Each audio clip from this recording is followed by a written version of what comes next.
All right, ladies and gentlemen, welcome to Building a Business on the MetaQuest. My name is Kimberly Unger. I'm a content sourcing lead and the current mixed reality strategy holder for Oculus Publishing. And today I'm here to guide our expert group of panelists through what I hope is going to be a conversation on building a business on the MetaQuest. But I do tend to keep a very light hand on the reins, so we'll see where everybody goes today. Now, as you guys all know, we've been continuing to grow the developer ecosystem on MetaQuest with billions of dollars spent as of last year. And with mixed reality now a reality, we've opened a whole new playground for our developers, and we're giving our users the kinds of experiences that are really hard to replicate on any other platform at this moment in time. And we're still not done yet. Bigger, better, faster, stronger. We're still doubling down on everything that we've done before, and we're going to continue to push forward on into the future. So today, I would like to introduce you to our panel. We've got a wide range of experience up here. We've got some of our MetaQuest VR OGs. We've got some of our brand new hot indies. We've got people working in VR. We've got people working in MR. And you know, when you're building your business, there's multiple stages, right? There's different markers of success at different points in time when you come onto the platform, and then when you try to figure out what your business model is going to be, when you try to figure out what audience you're going to tackle, are you going to pivot from this, are you going to take on something new? And so we tried to bring up developers who have done it all and who are at various stages along their sort of business building journey. So I'm going to run down from left to right. On the left here, on the far left, we have Paul Brady. He is the president and co-founder of Resolution Games. Next, we have Nanea Reeves. Nanea is the CEO of Trip, which is the finest meditation app we have on platform today. Aw, thank you. Next up, we have Emre, forgive me, I'm going to screw up your last name. Tanagram? Yeah. Tanagram, who is the CEO and founder of Paradiddle, which is one of our mixed reality superstars right now. There we go. And then up here we have Brett Taylor, who is the dreamer and doer at My Dog Zorro, which is one of our super indies on platform. Now, because I am a artist at heart and I believe in showcasing things, I am going to give everybody a 30-second video slot so we can show off what they've been doing and what they're up to, and then we'll bang on and get into the questions. Boom. Welcome to Trip.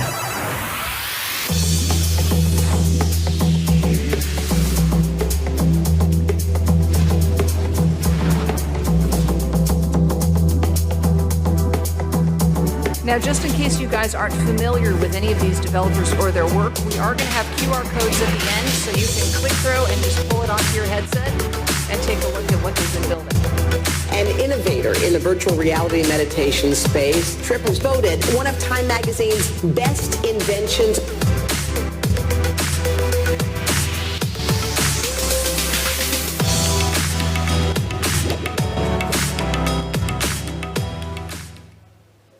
All right, let's hear it for Trip.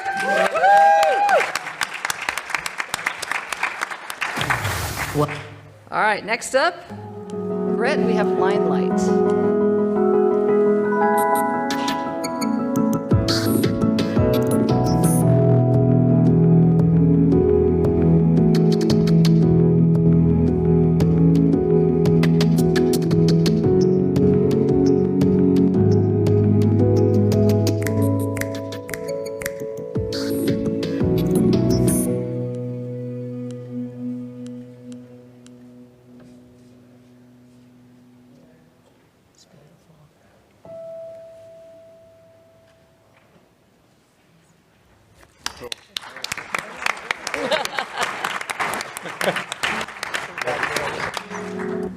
All right, we can do it again.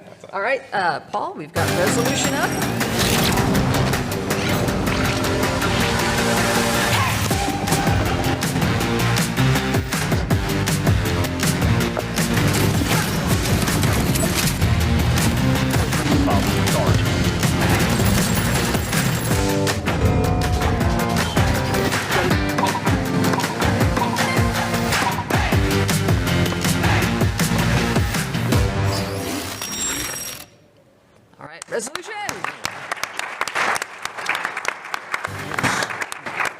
And then last but certainly not least, Meredith.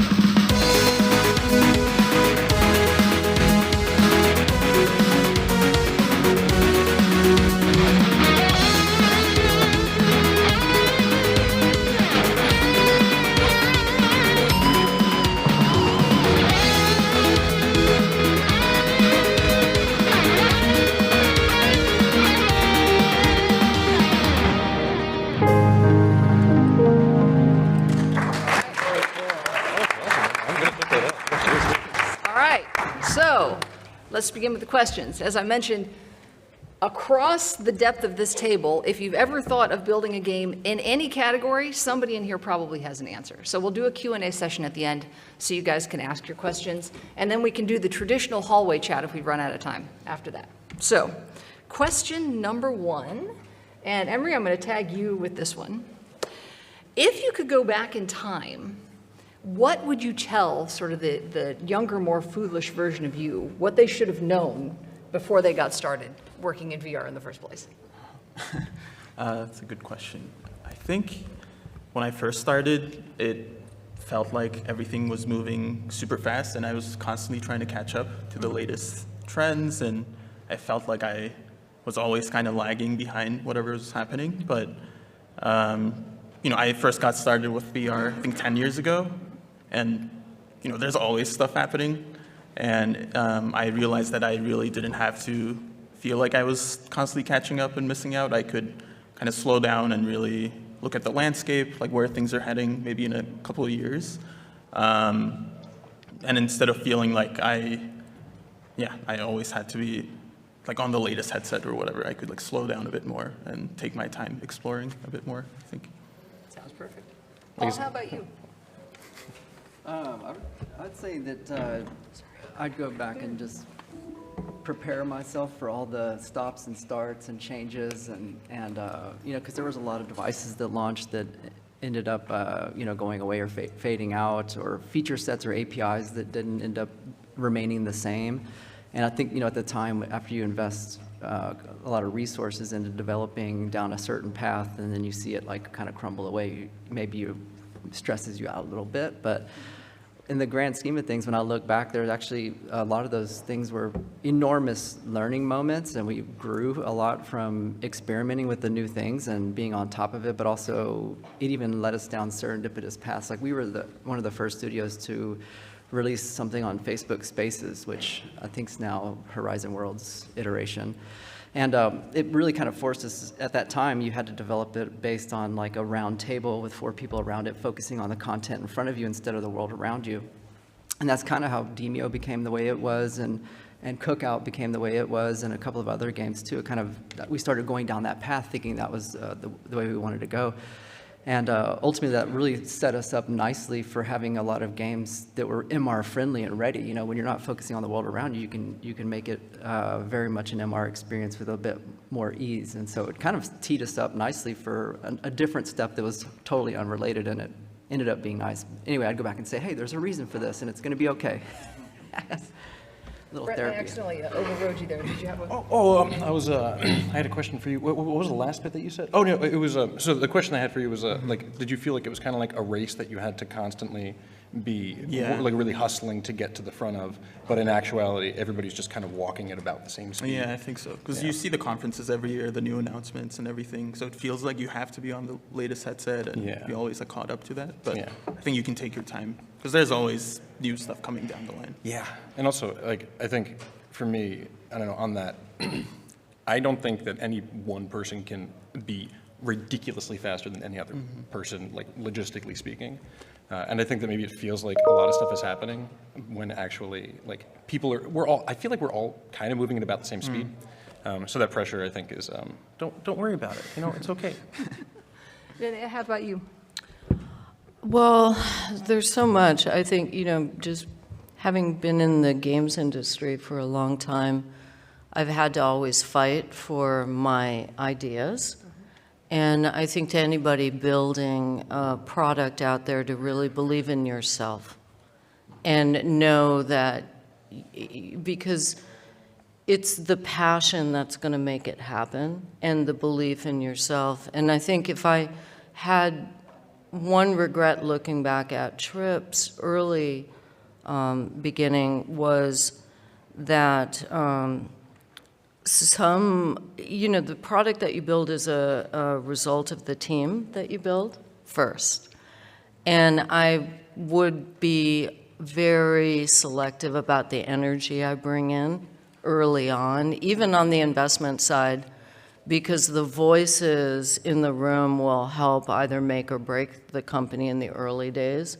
And it shows up in the product you build. So I think that I was going through a lot of personal things at the beginning of the company's start. I'd lost my husband, and I was probably not as grounded in my own confidence during that time. And so now I really feel like, oh, I believe in what we're doing. I'm here to fight for it and make sure we get seen and heard, that we hire the best people because it shows up in the product.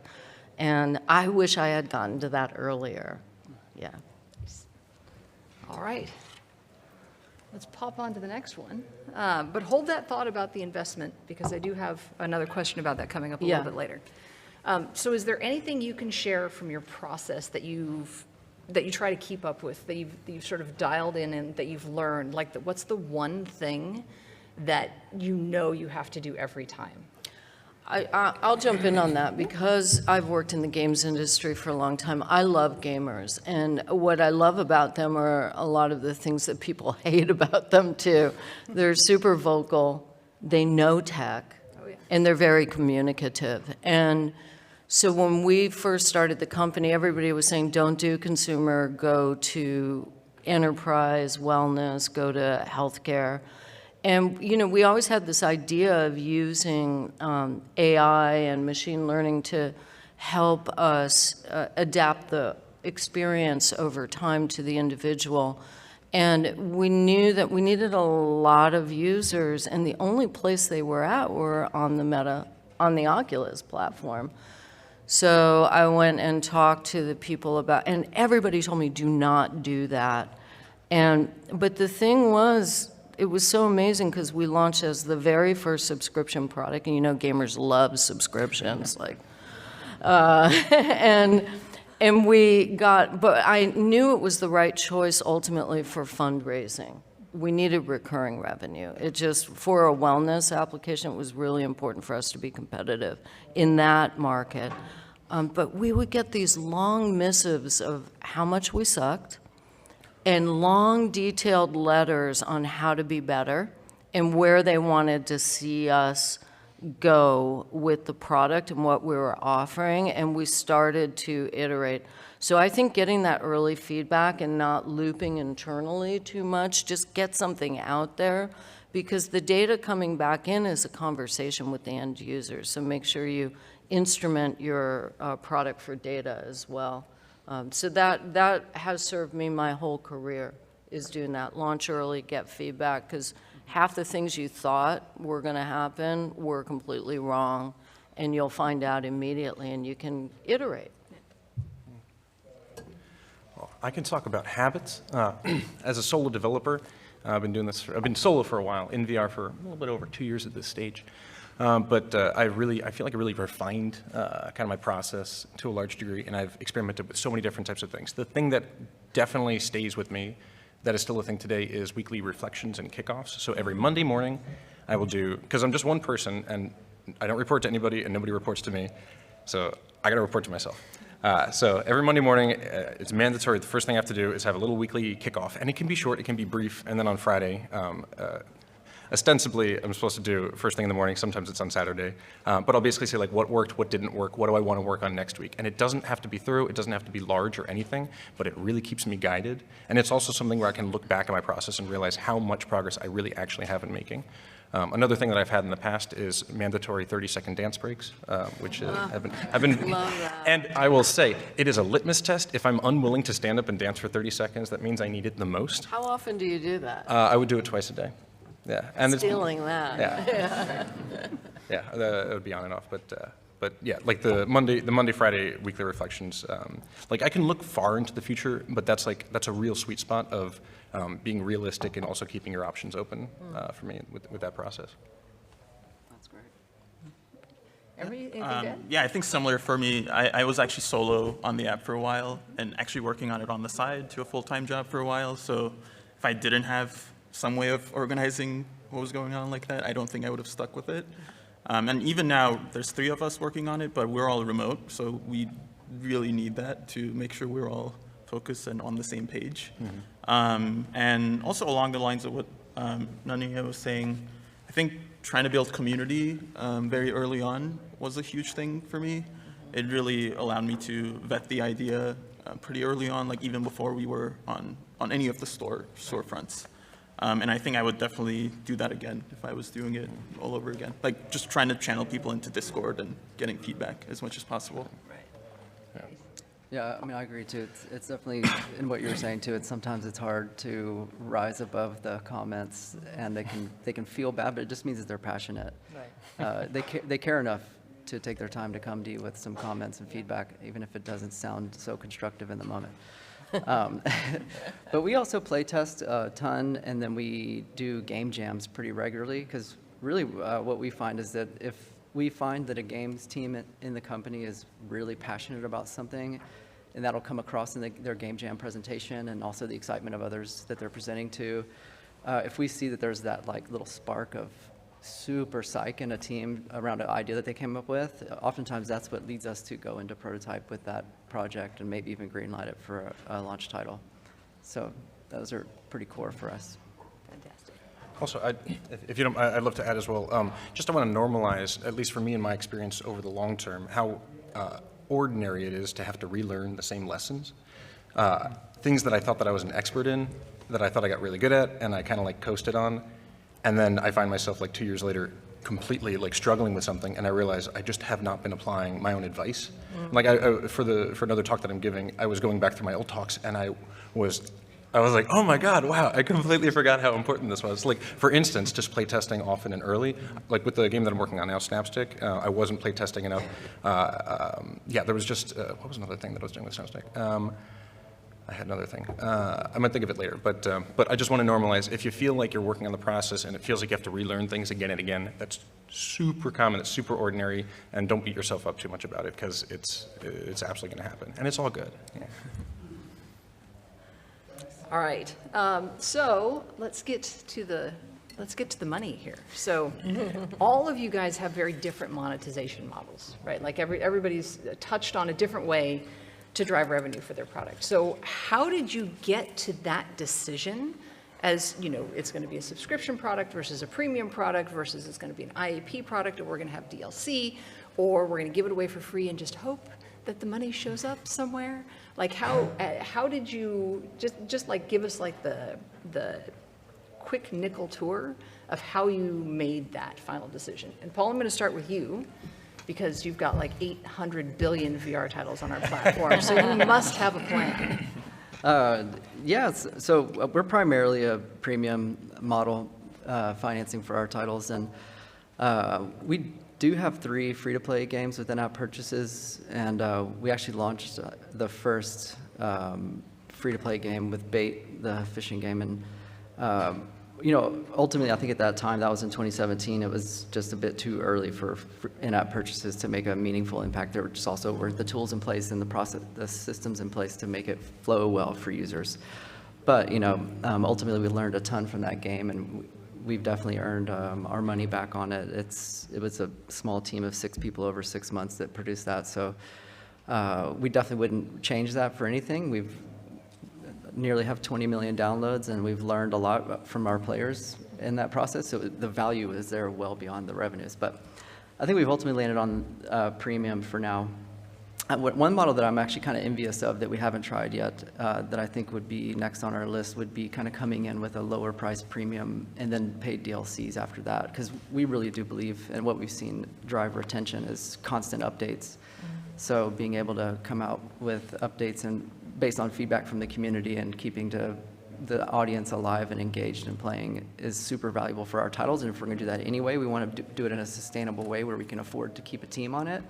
So that's probably what's on the horizon for us, yeah. Perfect. Nene, I'm going to go to you next because you have a completely different model. Yeah, and we wanted to launch with subscription right from the get-go, and at the time, Oculus didn't have that as a payment method. So we worked with the Oculus team to support our decision to transact on Trip.com, and then when subscription IAP was ready, we were one of the first of 6 partners to integrate it. There were a lot of reasons why we chose subscription. One, in the wellness category, that is definitely the payment method of choice, and you can get LTVs that are well over, lifetime value of a customer that are well over $100. And what we found, though, was the market was too early for having the scale for freemium, free-to-play. And when I worked in the early days of mobile gaming, we saw a similar transition where it was paid downloads first. My team actually at Jammed App Mobile did the first subscription product in mobile with AT&T. It was Tiger Woods Golf, and you had to triple tap like 400 key presses to enter your credit card, and it was horrible. But we did build that infrastructure. But anyway, the real reason why we chose was in order to do DLC and or even freemium, it requires a lot of infrastructure in the app for offer management. You have to constantly kind of nag to get money. And we felt for a product that needed to build trust with psychological kind of safety in it, that wouldn't serve us with our relationship with the end user to constantly make them feel like they were being nickel and dimed. And so even though people hated early on in the early adopter gamer audience the subscription payment method, in many ways it's a very honest exchange because you just don't pay us if you don't feel like we're providing ongoing value and continuing to upgrade the product. And what it did was it stopped us also from turning the customer into the product by selling their data or advertising to them. So we can make all of our choices based on how will this support our members. We think of that community as like, they're supporting us too. They are paying our salaries, they are supporting us with their gift of staying subscribed. So I feel like it was the right decision, but it was very painful to make on many fronts because there just wasn't the support on the platform side yet. The audience didn't love how we were going about it, but over time, it ended up being the right decision. Brett, how about you? Oh, hey, everybody. Yeah, I mean, as a solo developer who is focused on a lot of stuff, I released my game for price. You buy it and you play it, and I've done like bug fixes and like general support. And actually, with Limelight, I did a free hands and MR pass-through update. That was last, I think, October that released, which is pretty cool. But generally, it's like the model that I've chosen, which is just it's a price, you buy it, you play it if you want. It's just because it's easy for me, and for a solo developer, it's been sustainable. Yeah. Makes perfect sense. Yeah. How about you, Emery? Yeah, similarly for me, I mean, I think, you also buy it and play it, same thing for us. We are working on DLCs now, but I think the theme in the studio the past few years was just like survival and just proving out the idea. And I think this approach was the easiest way to do that. And, there are other music products out there, especially on mobile, that do subscriptions, like music learning services. But that looked like that was going to force us in a different direction product-wise, and we would have to provide like ongoing courses and really change how we're going about doing things. So I was actually curious, like, if that changed the expectation of the product. Oh, 100%. And but the benefit of having a consistent practice over time is the exchange, right? So you do have to update it's funny because people go, there's not enough variety, but when I meditate at home, I don't sit in a different chair in a different house. And, do you know, it's kind of like, so there's something to the familiarity of the framework that helps also, but having new content really does keep the retention. And so that puts a lot of pressure on us, but we've automated all of the meditation authoring now with AI. I haven't gone in the studio and recorded for over a year. We have a voice avatar that sounds just like my voice.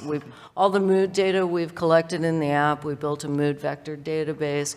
We have AIs, we call them the council, and some of you will know what that's from. And then of other AIs reviewing our output of the content, and they rate and score, and it's like fully automated. So what are you guys doing? It's been really fun. Well, we build the infrastructure for that. Now you can generate skyboxes and build depth maps with very easily with neural filters, and so that we can spend more time actually making our experiences better and more interactive than sort of. So it's been an interesting tech evolution as well, driven by the need to constantly update. Yeah. And it will actually, just I'll add, for the games that I've released as well with the single price point, it's like a start, middle, and end. Like Limelight, it's a game you start, middle, and end, and then the same thing with Snaps, like the game I'm working on now, so that it's like it's a finite thing, versus like, these other types of models. So But then you're limited though by the attach rate to the available audience, the addressable market. So you're still tied to headset sale or new headsets. Exactly. Right, yeah. So it that's does, there's a perceived sort of limit in that. Yeah, that's the sacrifice. Yeah. All right. Great discussion so far, guys. All right, so how closely do you monitor your monetization, your sales, your in-game economies? Like, is this something you check on every day? Does that drive you sent to my absolutely phone. mad? Yeah. Let's go. Yeah, I mean, we definitely are tracking it pretty regularly. We've actually changed the price of 3 of our games up and down. And, especially because the ecosystem has changed, the amount of active users shifts, and you want to adapt to that and make sure you're not overpriced or underpriced for what you're delivering on, and also that you can afford to continue making updates for a game. So we're very active in that. We're actually A/B testing the price for Racket Club right now, just making sure. We'd rather have more users paying less to get in than less users paying more to get in. So we're trying to find that sweet spot there. And then also sales, too, are a big part of our strategy for marketing post-launch. It drives a lot of downloads, and so we tend to try to time things around that. Like, for instance, we'll launch so that we miss that grace period. We don't miss out on a sale because we're launching too close to a grace period ahead of a big holiday sale or summer sale or something like that. So timing's pretty important when it comes to releasing a title and participating in sales. One thing, when I was younger working in tech, no one would ever listen to me. I was often like the only woman or young woman in the room, and or just woman in the room, or building even. And so I had to show up with a lot of data to, number. In fact, my old boss, Mitch Lasky, would say, everything coming out of your mouth just needs to be a number so that you can be heard. It was the best advice I ever got. And what I realized, though, is that there's like a law of physics where you can't retrieve data you don't insert. So when you're building your product, I will spend a lot of time figuring out what are the metrics that I want to know and make sure that that can be captured on day one when the product launches. It's also part of our QA to make sure the data process flow is working. I did it early on because I felt like it was foundational for me to, advance in my career, but now I realize it's also like one of the most important things any developer can do. To be dependent only on the platform metrics it's not, you need to do your own data hooking. And so we have A/B testing on our offer, our upsell screen from the free download to conversion. We are happy to always run tests on the App Store to the top of the funnel. We're running tests on all the paid marketing, paid ads we do. We're looking at day 1, day 7, and day 14 retention numbers, because once you lose them after day 30, it's really hard to get them back. So especially day 1 and day 7, and having goals for each one. We're getting more and more sophisticated with that. Also, what we found was customers who personalize their experience. We have a feature in our mobile app where they can upload their personal images. They had active sessions 6 months after our account creation date, 61%. They also had 400% more engagement. So that's a hugely valuable product design information that we were able to look at. So this is where the value, Meta's platform wouldn't be able to tell us that. We'd have to get that off our own data. And so those metrics, I think, are, it's ever evolving. We look at mobile attach rate, because mobile is how we stay in touch with you outside of email when you're not in headset. It's not like we're walking around yet with it on our head all day. So the mobile companion app with the push notifications, et cetera, is really important for engagement. So that metrics of how many people are downloading the mobile app as well is actually really important for our VR success. Perfect. Let's go with Emery first. Yeah, so we just launched on the store in November, so we haven't really adjusted our pricing much, but one of the things we were figuring out leading up to it was how much to price it at to begin with.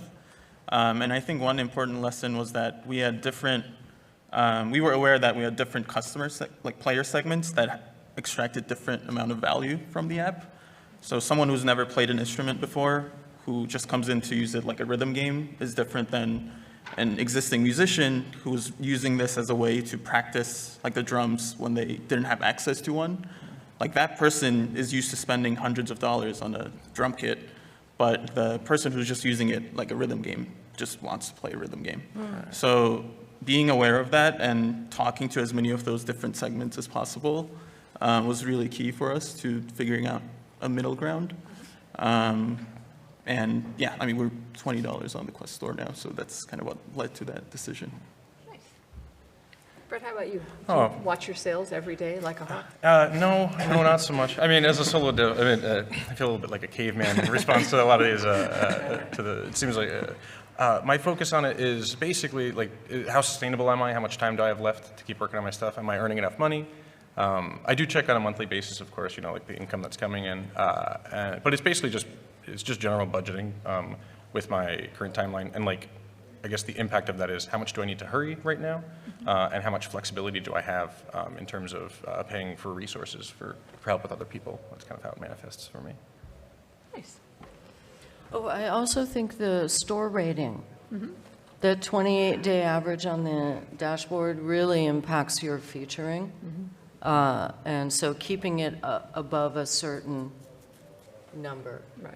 Yeah. Yeah, well, that makes sense. Yeah. Makes sense.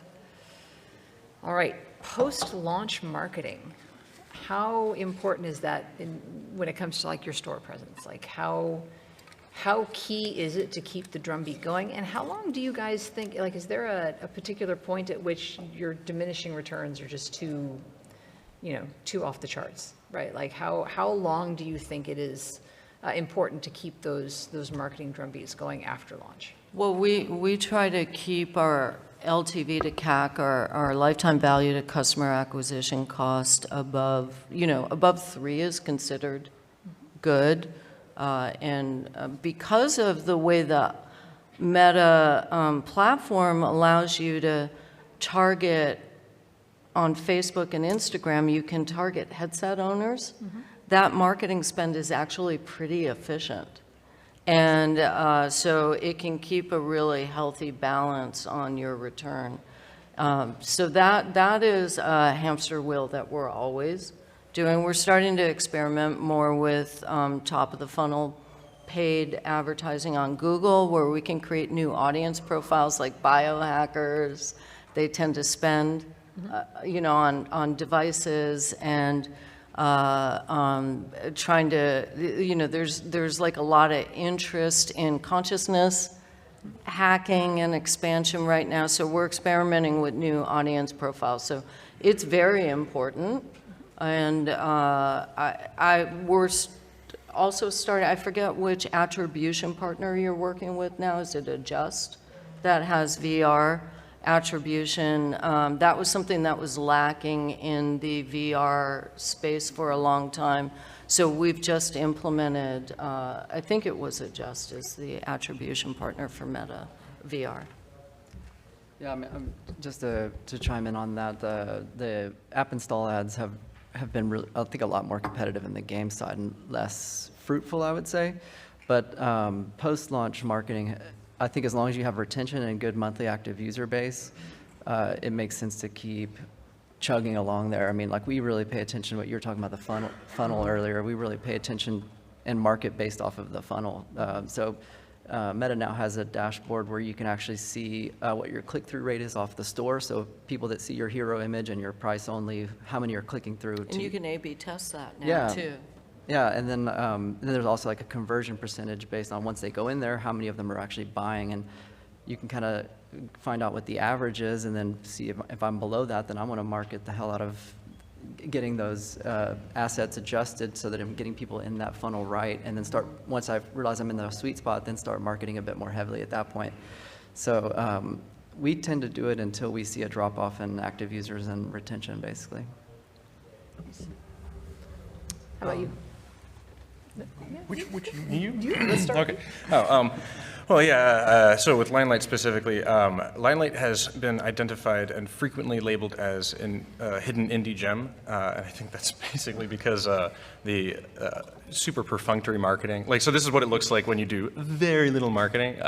It's basically pretty cursory stuff, like having a Twitter page, but like when people do discover Limelight, the reaction is very frequently, wow, I can't believe I haven't seen this before. And there's a YouTube video that's got almost 1 million views at this point that it basically compares Limelight against Mini Metro, and it is a dissertation of why did one of them do orders of magnitude better than the other. And marketing, there's a couple of bits, and theming is one of them, but marketing for sure that's a lesson effectively that I've definitely learned. So for Snapstick, this next project that I'm working on, I feel like I only have stuff to gain.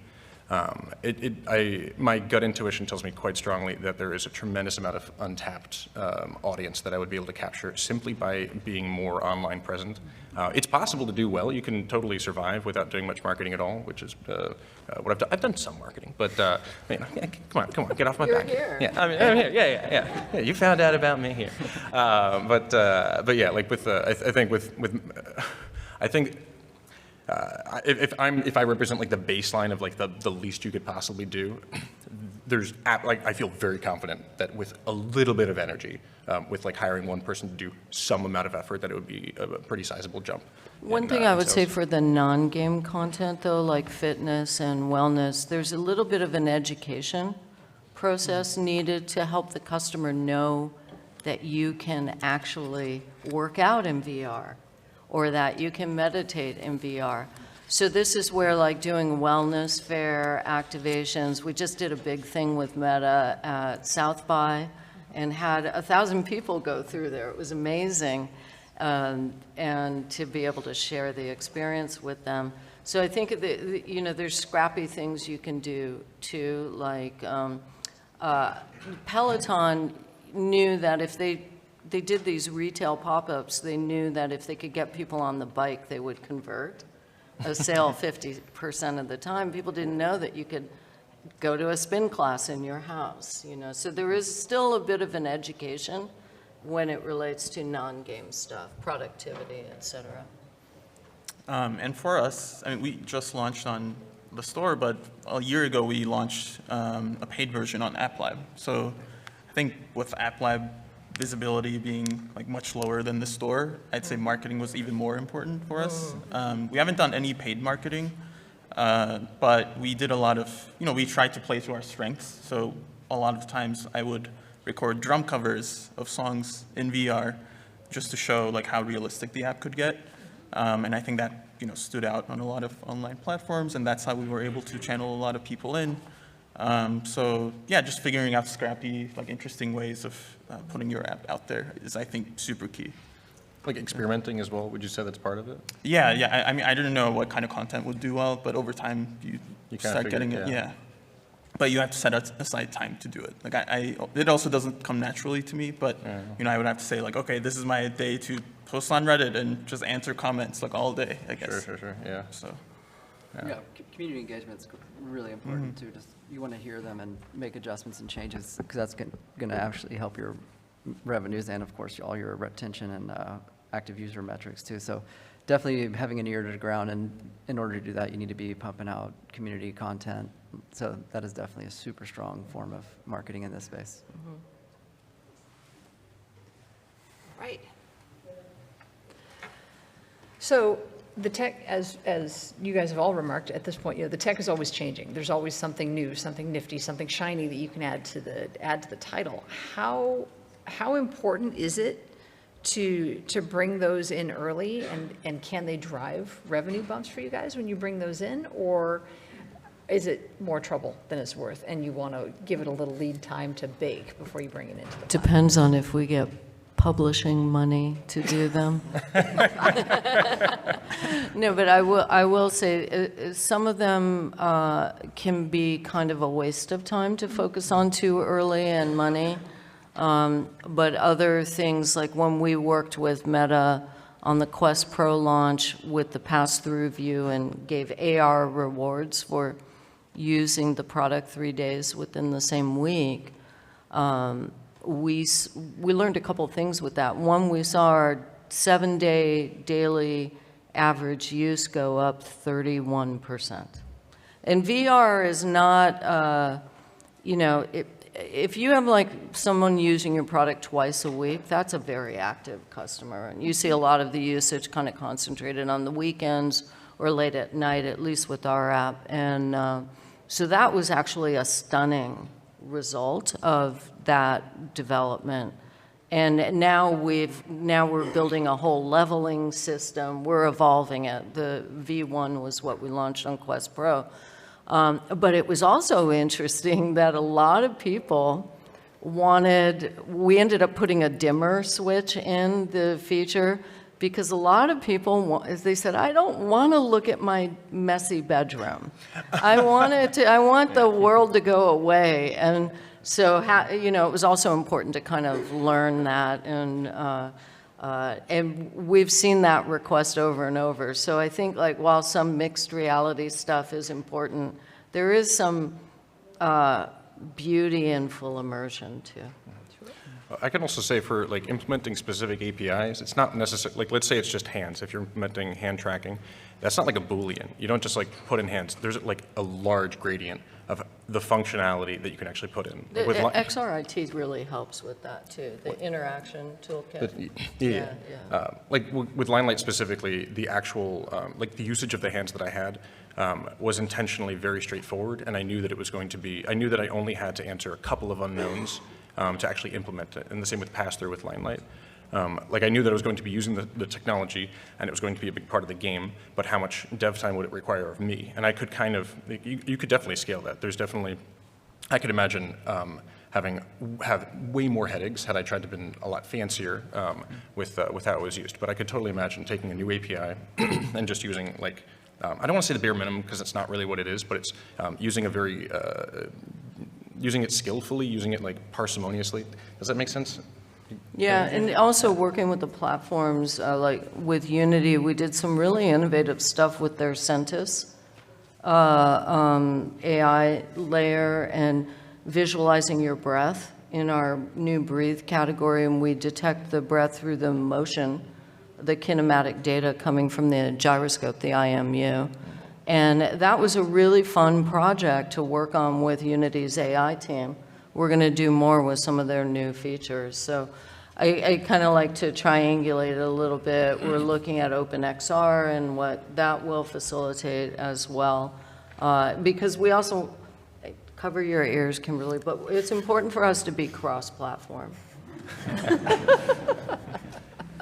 Yeah, of course, working on new APIs has its headaches, but it's also why we're in this space to begin with. I mean, we love to get our hands on the new and juicy stuff and to innovate and to try to benchmark what's next and be a part of moving this space forward. And also if you can come up with a novel concept that uses that API and do it right, then you might earn a spot on a featuring shelf in the store. So And also, that I'd say definitely helps. Existentially, it's incredibly rewarding. Like for me, it's like, do I want to be a part of this creation of the future? Yeah. That's a really Do I want to have my hand in this? Do I want to be one of the pioneers that gets to be the first person in this brush that we get to clear away? And I get to kind of like set some of the ground of the vocabulary that will, Absolutely. pave the way for generations to come. Yeah, that's the joy of building software, right? Yeah. Yeah, and I think for us, we would try to vet any new tech coming like pretty early on. So like when hand tracking was just coming out, we thought it could be cool if you could use your hands to drum, for instance. But then we quickly found out, okay, maybe the latency isn't quite there yet, or it's not fast enough. So we decided not to move forward with it. But when mixed reality was coming out, again, we did some early tests, and it's not like all our community was asking for it. But last year, like around GDC time, actually, I ended up making a quick prototype. And I think like playing that with the Quest 3 launch timing and all of that also helped a lot marketing-wise and strategically for us. And, timing our launch, close to Quest 3 launch with MR added. So there could be a like marketing and strategic benefit from it too. And I could also answer, like for me, implementing like that update, the MR pass-through update, the hands pass-through update was definitely worth it last year. And I'd also say, like I was, like Meta has been very good in terms of responding to me, like the devs who are working on the technology. And I've also been pretty insistent, like because there's no video tutorials yet for like if it's super new tech, nobody's made video tutorials yet. So you can communicate directly with some of the developers, like if you're insistent enough, which I have been, and so that made a huge difference as well. Basically saying like, I need this to work, I can't get this to work, can I get on a call with somebody? And if it is new enough tech, like I have had that availability. I think it's also important, like I've established friendships and connections with a lot of the other founders and CEOs working on the platforms. And it's been fun to kind of build a almost collective communication in many ways, especially around subscription. Like we all want the same things. So if we can be more unified in our requests, I think it's more effective, and we can also be part of helping Meta and the platforms make good decisions that they might not be thinking about comprehensively beyond maybe just games or, yeah. All right, I'm going to skip this question because I think we've already answered it. Nice. Well, before you go, one thing I want to say about MR, because that's something that we've really jumped heavily into. And one of the reasons why we wanted to do is because we actually saw early on in working on AR headsets like Magically that people were much more comfortable staying in a headset for longer periods of time when they can communicate with the people around them and engage with their environment a bit. So we kind of felt like that was hopefully what the future was going to be for our game development. And when we did that for Demio, actually we looked at the numbers in January, and half of Quest 3 users were only using the game in mixed reality. Oh, that's awesome. Yeah, and it's a game that sometimes lasts 3 hours, so it's kind of nice to be able to see where your drink is and communicate with folks around you or your pets. And then also Racket Club has mixed reality, and it's kind of fast, active play, so to be able to feel comfortable moving around in a kind of a fitness sport environment like that, not knowing that you're not going to run into a wall or bump into something, a lot of people really prefer that and are enjoying that in the game. Yeah, we see about a third of our sessions in MR. And also, it's just super cool. If you haven't tried it yet, Yeah, it's fun. It's super cool. All right, let's jump to, so all of you have titles with MR as a feature. Did it move the needle for you guys in terms of the success of those projects, either for new projects or for titles that you added MR to sort of after the fact or once the technology? It was, I mentioned, we saw our daily usage increase, but we tied it to rewards. So I don't know how much the rewards were the mechanism, but then when we saw that it was like number 3 in our catalog of offerings, then I realized there's something there. Yeah. But the dimmer switch was really a big, huge request. So we can't ignore that fact too, that ultimately I think people want more control over it. Yeah. Yeah. So for us, I kind of added some of these points earlier, but in the early days of Demia, when we do these adventure updates, they would take 6 months for a fairly large team to produce. And just by doing the MR update, which was actually a lighter lift than that by a pretty significant margin, we saw the similar amount of retention, which was most players coming back to try it out and see what it was about. And then we see too that since it is such a high preference, that it does seem to be something that is making our users, our players happier, and that's really kind of why we're in it in the first place. And definitely, being included in some of the featuring helped for sure.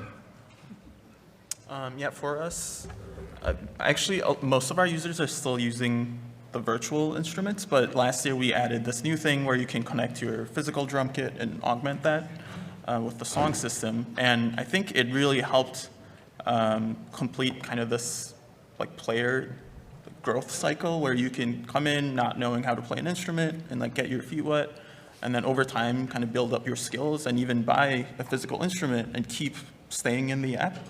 And we're especially seeing in some of the non-VR communities, like as part of the marketing, I would always post on various drumming subreddits, and some people wouldn't get it, like it just didn't make sense to them. But suddenly now we're starting to see like, oh, I might actually buy a VR headset just to do this. So it's really expanded kind of the offering and the value we have. Perfect. All right. Yeah. As I mentioned, like Landlight got a nice boost in sales, and I feel I cannot believe I did not put in analytics about who's using pass-through and hands. I absolutely have to do that. That makes so much sense, and I can't believe I didn't think of that. But of course, like a strategic incentive, because Meta is looking to promote its new technologies, of course, for the store promotion, for any form of just any bumps that you can get at all. I think it makes sense for those reasons as well, in addition to the existential joy of getting to be there first. All right, perfect. All right, we are rapidly running out of time, so I apologize. We're going to miss all of these questions, and we're going to go straight to, if you guys are ever on a panel with me in the future, you have to know I have 30 questions just in case, but this panel is freaking amazing, and I'm not like pushing questions to keep the conversation. Well, we should Kimberly. talk about fundraising though, because I bet a lot of people want to know about that too, Oh, yeah. right? Let's spend So a minute we're on it real quick. VC backed, and that has its issues, but it also has its benefits. And but I'm so jealous of the bootstrap. Like you own it all right now, so I'm having major FOMO. I was feeling the same for the opposite. It's, maybe we're both okay. I don't know. But I am proud of the fact that we've raised over $26 million as a female-led company. That is something to be really proud of. What FOMO do you have? It's Yeah, but I gave away a lot of it. You own 100%. Paul, how about you? Any insights on investment, on how to make sure your team gets paid when you're brand new and not selling anything yet? Yeah, I mean, we're VC backed as well. We started Bootstrap, but then after year 1, we decided to get funding. I mean, mainly that was because it was in our vision to try to take a bit of a leadership position in the space, and we knew we needed to scale a bit and grow a little bit earlier before there would be actual consumer revenues to achieve that. So it was a part of our strategy. I mean, I wouldn't plan on doing it unless you have a clear plan for how you're going to get to that fundraising. The consumer revenues, because obviously you never know when the economy is going to tank a bit, and VC funding is not going to be so available. It actually is a pretty decent market for seed rounds and early stage stuff right now. So Yeah. All right. I did want to add one thing. Yeah, I do feel it might be an unpopular opinion, so don't hit me. But I feel like so many indie devs that I know and so many of my friends, like the relationship with money subconsciously, I think that a lot of people have a fear of success. And I'd say to address that early on, at least I can speak from like a solo dev or like from a small team perspective, I'd say addressing your relationship with money, with finances, I think could be very beneficial, like reading books about, I know there's one book, You're a Badass at Making Money, that kind of like help you get through a lot of those mental roadblocks. But honestly, like as far as actionable things to do, that's like 10% of the pie chart. For me, it's 90% what's your mentality, because the things that you invite into your life are the things that you will allow into your life, and most of that happens subconsciously. So. Yeah, we're also self-funded, self-published, but I'd say like it definitely has its own trade-offs compared to raising funding. I mean, I've seen examples where VC-funded like VR experiences maybe made certain product choices that seem more like investor-driven than actual product-driven. So I think being self-funded let us really take our time, like listen to our users and make decisions that only benefited them. But at the same time, you know, it took us a long time to get to this stage. Like I made the first prototype for the app in 2017 and went full-time on it on 2020. So it's definitely been a while. Yeah. So it's a trade-off, definitely. All right. We have a couple minutes left for questions. Yes. Should we have them come up to the mic? Yep. Come up to the mic up here so we can capture your thoughts. All right. Thank you. The question to Nania. I'm a big fan of Triple. Thank you. Thank especially, you. Especially, when I run out of money and worry about what's next month's check, especially in VR development. A quick self-introduction. My name is Frank. I working on a game called Little Planet. It's like Animal Crossing in VR. Right now it's in App Lab. You mentioned about the mobile, which actually have a high retention.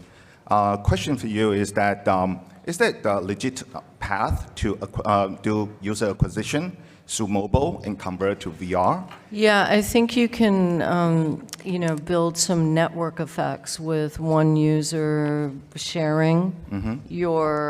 It's easier to get them in the funnel. If it's headset aware but headset independent, then you can help to encourage them maybe to buy a headset, et cetera. But the mobile is key for retention, because how do you stay in contact with your user outside of headset? Yeah. I see. Because what we are doing is a social game, so of course the more the merry. Question is, how do you prioritize? Because in mobile it's very, very competitive. This question that, yeah. Yeah, that's the struggle, and that depends on how much money you have too, how much you can do concurrently. So it's definitely a struggle, and we're constantly trying to respond to how we prioritize. It is hard, but VR is our primary business, so we can't let that fall apart either. So. All right, thank you. You're welcome. On the Apple Vision Pro has this thing where you can like rotate your augmented reality environment to make it fade in or fade out. Could you guys? I think every developer should have that, so you can have like the dimmer switch, so you can have your environment. Could we do that at like a system level? So like any app, you could have your periphery come in if you want to see part of your environment, so you could play any app at all with some degree of transparency around the edges or something like that. Yeah, that's really good feedback. We learned that, and we were a day one partner on Apple as well, and there are some restrictions Unity has currently on full immersive VR applications not being able to access the pass-through unless you go polyspatial, but then there's some immersive limitations. So it's still a work in progress, I think, all around. Okay, so my question is mainly for the indie devs. Can you say what the main difference between developing a VR game and developing a normal game is? Oh my God. Are there key differences? Well, yeah, one of them messes up your hair a lot more. I mean, well, there's like, so Limelight was the first really big project that I worked on, and it was a 2D game originally, and eventually it was ported to the Quest. And going from 2D to 3D was is a big deal. Of course, that took a bit, even though it is, yeah, whatever. I don't know. What do you have to say about that? I don't know if there's anything. I don't know if there's like one Don't or two. make your user throw up. Yeah. Like We're way past yeah. that now, Nick. That's old news. Like, I don't think there's anything big that really surprised me. I don't think there were any big surprises. I think kind of like the idea that I had in my head of the things to look out for were mostly about right. So just like being really gentle with the camera, because Limelight, the camera does move. So just being super gentle about that, giving options for the camera not moving and stuff like that. But also just being prepared if you work in a co-working space to have a big backpack to fit all that stuff. And just my setup process, I can, like in 30 seconds, I have an entire, like with the VR and everything. Honestly, like that kind of feels like about the biggest difference in my experience. It's just the gear. But maybe, I mean, you probably have. I mean, I'd also say just being used to things breaking more often and not being able to find answers as easily, because you kind of have to figure out some of the stuff on your own. Yeah, it's much newer. Yeah. And there's a lot less precedent, and there's like, you know, on the Unity Asset Store, you can download like the 2D sprite platform or whatever. Like, there's nothing like that really for VR, so a lot of it you'll have to kind of do. I think spatial UX is also very different, and you see even in our own app, which I hate, a lot of boxes floating in space and buttons. I don't think it's the best evolution of the UX, and I think as an industry, we need to do more work on spatial design. All right, folks, we are out of time, and I'm getting the Thank you. big bat signal from the back. So, ladies and gentlemen, absolutely amazing developers.